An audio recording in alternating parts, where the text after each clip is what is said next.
మహిళలకు సురక్షితమైన నగరంగా విశాఖ ఖ్యాతి గడించిందని ఏపీ సీఎం చంద్రబాబు అన్నారు.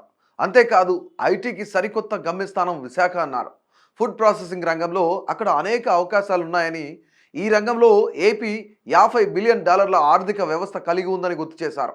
వ్యవసాయం నుంచి 35% జిఎస్డిపి వచ్చే రాష్ట్రం ఏపీ మాత్రమేనని తెలిపారు. హార్టికల్చర్, లైవ్ స్టాక్, ఆక్వాకల్చర్ రంగాల్లో ఏపీ అగ్రస్థానంలో ఉందన్న సీఎం దేశంలోని పండ్ల ఉత్పత్తుల్లో 25% ఏపీ నుంచే జరుగుతుందన్నారు. రైస్ బౌల్ ఆఫ్ ఇండియాగా ఉన్న ఆంధ్రప్రదేశ్లో 2.26 లక్షల హెక్టార్లలో ఆక్వాకల్చర్ కొనసాగుతుందని, ఆక్వా కోడిగుడ్ల ఉత్పత్తిలో ప్రథమ స్థానంలో ఉన్నామని తెలిపారు. 2027 నాటికి పోలవరం పూర్తి చేసి జాతికి అంకితం చేస్తామన్న చంద్రబాబు, రాష్ట్రంలో ఇప్పటికే 85% రిజర్వాయర్లు నిండాయని, ఏపీలో కోల్డ్ స్టోరేజ్ల సామర్థ్యం 17 లక్షల మెట్రిక్ టన్నులకు చేరిందని సంతోషం వ్యక్తం చేశారు.